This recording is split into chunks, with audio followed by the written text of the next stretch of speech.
So basically what I was referring to is this area back here where you have the midpoint of that bull cycle in 2021. And look at all these lows here. So psychologically, that is a major hurdle to get back above. And you can even see over here how we held it, and then finally it gave way. So on the reverse side, now we're underneath, we're hammering from the bottom side. So for me, this to me is yeah, so at least for me, what it comes down to is number one, the 30K area is just like epic support between 25.5 and 30K 0.5. That's the low from the bull market when we had that big kind of dip in between the 65 and 69 highs. And so on a psychological point, that is your wall. That's your brick wall, your stone wall, whatever you want to call it.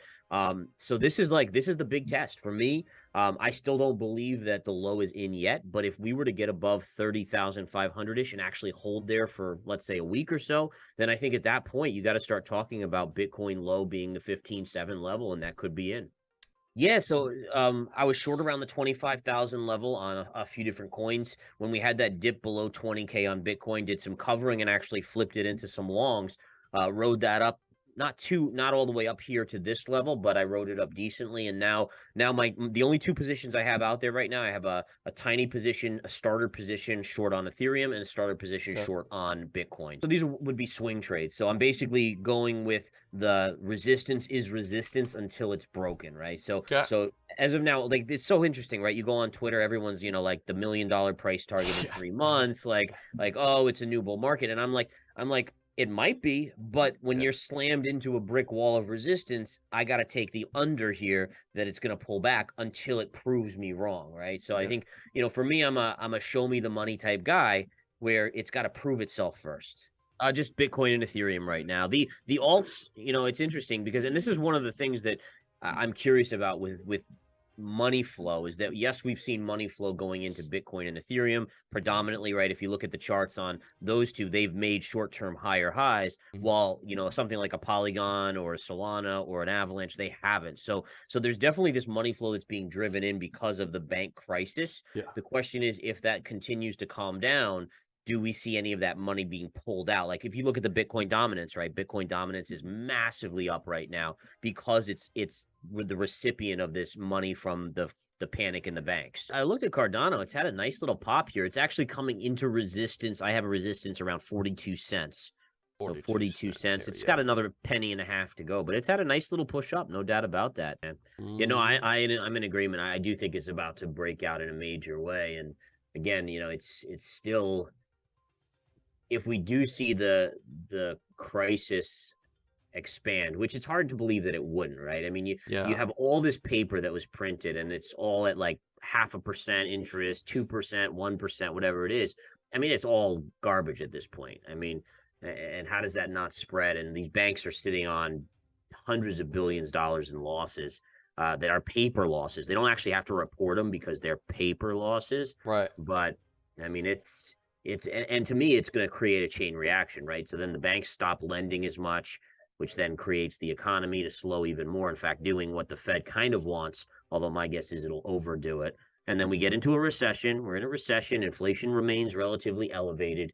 And then it's a party from there on out. All right, so this is the daily gold chart, right? So we have a pretty nice pendant, wedge, whatever you want to call it. Notice how it's consolidating above this downsloping trend line too. So that's kind of, to me, that's kind of setting up for the next breakout, which then takes us to this high pivot right here, which is you had on your chart too. That's at 2075. That'll be some resistance, right? You expect a small pullback there, but my guess is, considering how many times we've hit this level up here, at some point we pop through. And then the question is, how high does it go? Really, one of the best ways to play a gold breakout this year is actually by buying, in my opinion, the miners. And the reason I say the miners is because last year they underperformed, right? Inflation was sky high. The price of gold wasn't going up to compensate. So they were actually getting crushed on their margins. This year, you have inflation coming down, gold price going up. They should actually outperform. Want mining, Barrick Gold, they're kind of the more trusting ones, just to be safe. I think the other way too is like a GDX, right, where you diversify amongst a lot of them. This way, you don't have any specific risk. But yeah, those would be some interesting ones right there.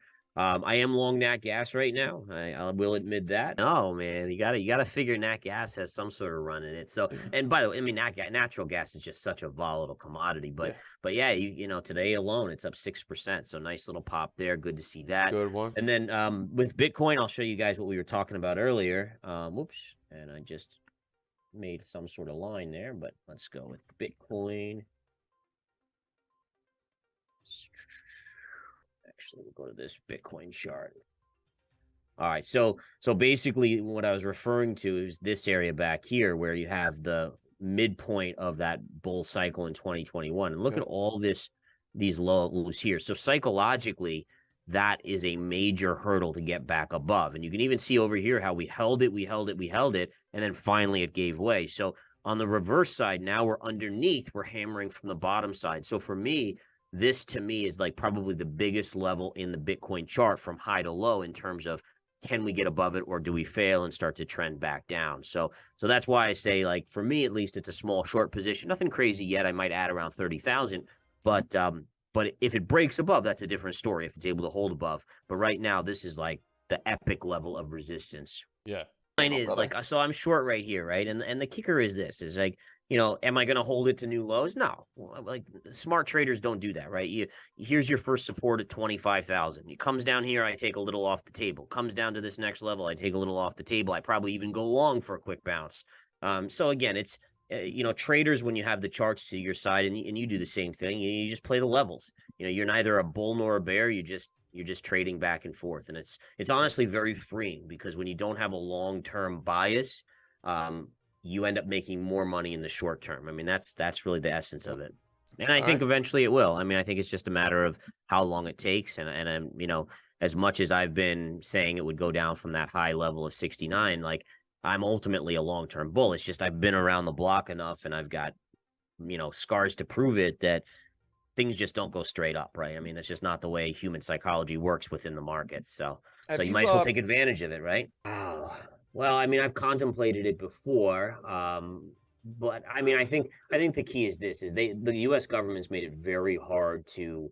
So my thought process was always, hey, I'm making a lot of money here and I'm paying a lot of taxes. Could I go somewhere else and not pay taxes? And the way the U.S. government, for the most part, except for with Puerto Rico, is you have to renounce your citizenship if you want to do that. Otherwise, you can live somewhere else. You still got to pay U.S. taxes. So for me at this point, it's not a feasible situation with kids. But I do see myself potentially retiring on some, Caribbean island somewhere with a beach hut and just as long as it has internet, I'm happy. I own a bro? Tesla. I don't, but I do have an electric car. All right, so number one, I did have solar just installed on my house, and Yeah. I got batteries to back it up. So now, if the grid goes down, we should have power no matter what.